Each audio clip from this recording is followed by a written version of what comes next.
बिस्मिल्लाहिर्रहमानिर्रहीम। अस्सलाम वालेकुम viewers, welcome back to you in simple Pakistani cuisine. आज अपने व्यूअर्स के लिए लाई हूँ ट्रेडिशनल पाकिस्तानी डिज़र्ट सूजी के हलवे की रेसिपी। आपको बहुत ही मज़ेदार, रसीला और दानेदार सूजी का हलवा बनाना सिखा रही हूँ। लो बजट में ये रेसिपी तैयार होगी और सिंपल इंग्रेडिएंट्स इसमें यूज़ होंगे। ना दूध, ना मलाई, कंडेंस मिल्क या खोए का इस्तेमाल होगा। तो वीडियो को स्किप मत कीजिएगा, एंड तक मेरे साथ रहिएगा। पसंद आए लाइक और शेयर ज़रूर कीजिएगा। तो वीडियो को यहीं से मज़ीद आगे बढ़ाते हैं। Hey there. Subscribe to my channel. And also press this bell icon. जी व्यूअर, शुरू करती हूँ हलवा बनाना।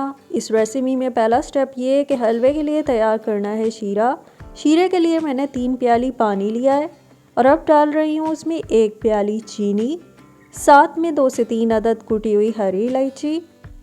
तमाम इंग्रेडिएंट्स को मिक्स करते हुए पकाना है।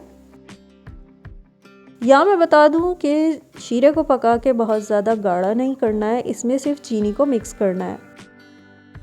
यहाँ व्यूअर्स आप देख सकते हैं कि चीनी शीरे में मिक्स हो गई है।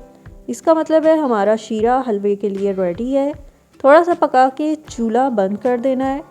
इसको मैं रखती हूँ साइड पे और बढ़ते हैं नेक्स्ट स्टेप की तरफ। जी व्यूअर्स, रेसिपी का नेक्स्ट स्टेप ये है कि अब मैं हलवे के लिए ड्राई फ्रूट्स रोस्ट करूँगी। तो मैंने कढ़ाई में थोड़ा सा घी गर्म करने के लिए डाला है। घी गर्म होने पे मैंने इसमें डाल दी हैं काजू, किशमिश और नारियल। आप अपनी मर्ज़ी से कोई भी ड्राई फ्रूट्स अपनी रेसिपी में इस्तेमाल कर सकते हैं। ड्राई फ्रूट्स के बगैर वैसे भी डिज़र्ट की रेसिपी नामुकम्मल होती है। और यहाँ इन्हें रोस्ट करते हुए आंच हल्की रखनी है। जी व्यूअर्स, ड्राई फ्रूट्स रोस्ट हो गए हैं, मैंने चूल्हा बंद कर दिया है। आप देख सकते हैं कि किशमिश भी फूल गई है, तो इसको अब मैं निकाल लूँगी। जी व्यूअर्स, ड्राई फ्रूट्स मैंने रोस्ट कर लिए हैं, तो अब मैं इसमें डाल रही हूँ 1 प्याली घी का। घी को गर्म करके पिघला लेना है। यहाँ मैं बता दूँ कि हलवे में तमाम इंग्रेडिएंट्स की मिकदार मैंने बराबर रखी है।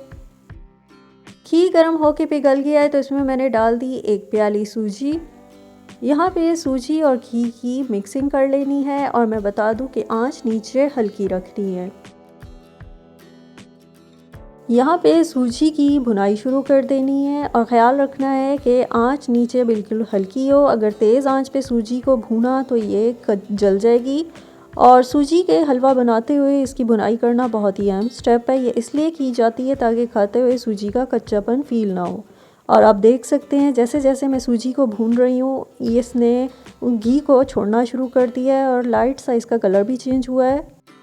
जी व्यूअर्स, यहाँ पे सूजी भुन गई है। आप देख सकते हैं बहुत ही प्यारा सा इसका गोल्डन कलर आया है और इसमें से बड़ी अच्छी महक भी उठ रही है। सूजी की भुनाई करके अब इसमें मैं शामिल कर रही हूँ चीनी का शीरा। ये शीरा मैंने रेसिपी के स्टार्ट में ही तैयार कर लिया था। और शीरे और सूजी की यहाँ पे कर लेनी है मिक्सिंग। और एक बात बता दूँ कि सूजी को हल्की आंच पे ही भूनना है, चाहे इसको भूनने में जितना भी टाइम लगता है। शीरे और सूजी की मिक्सिंग कर ली है, तो अब मैं इसको 5 मिनट के लिए ढक के पकने को छोड़ दूँगी। जी व्यूअर्स, तकरीबन 5 मिनट शीरा डाल के मैंने सूजी को पकने के लिए छोड़ दिया था। सूजी ने जब तमाम पानी जज़्ब कर लिया और ये फूल गई, तो उसके बाद जो है मैंने इसको ढक्कन हटा के तमाम इंग्रेडिएंट्स की कर ली मिक्सिंग। यहाँ पे जो है 1 से 2 मिनट तक इसकी कर लेनी है भुनाई। भुनाई कर लेने के बाद अब मैं इसमें डाल रही हूँ ड्राई फ्रूट्स, जो रेसिपी के शुरू में ही मैंने रोस्ट कर लिए थे। ड्राई फ्रूट्स को मिक्स करते हुए इनको भी हल्का सा पकाना है। जी व्यूअर्स, यही ख़ास बात है इस रेसिपी की। आपने देखा है कि मैंने कितनी जल्दी से और आसान तरीके से आपको सूजी का हलवा बनाना सिखाया है। इसमें जो है सिंपल और सस्ते इंग्रेडिएंट्स का इस्तेमाल हुआ है जो घर में इजीली अवेलेबल होते हैं। और हलवे की परफेक्शन हमेशा इसी तरह होती है कि तमाम इंग्रेडिएंट्स इसमें बराबर रखे जाएं। यहाँ पे हमारा हलवा रेडी है, तो इसको मैं कर रही हूँ डिश आउट। ये है सिंपल पाकिस्तानी कुजीन की मज़ेदार दानेदार सूजी के हलवे की रेसिपी। आपको ये रेसिपी कैसी लगी है कमेंट सेक्शन में ट्राई करके ज़रूर बताइएगा। ये रेसिपी आप किसी भी मौके पे किसी भी वक्त झटपट से बना सकते हैं। पाकिस्तानी कुजीन चैनल है, तो फिर इसमें ट्रेडिशनल पाकिस्तानी डिज़र्ट को मैं कैसे नज़रअंदाज कर सकती हूँ। रेसिपी ट्राई कीजिएगा, पसंद आए लाइक और शेयर कीजिएगा, साथ में चैनल को सब्सक्राइब करके बेल आइकन प्रेस करना मत भूलिएगा। अपनी सपोर्ट दीजिएगा ताकि मज़ीद आने वाली रेसिपीज़ आप तक पहुँचती रहें। इसके अलावा हमें फ़ेसबुक इंस्टाग्राम पे भी लाइक और फॉलो कीजिएगा। अपना ख्याल रखिएगा। अल्लाह हाफ़िज़।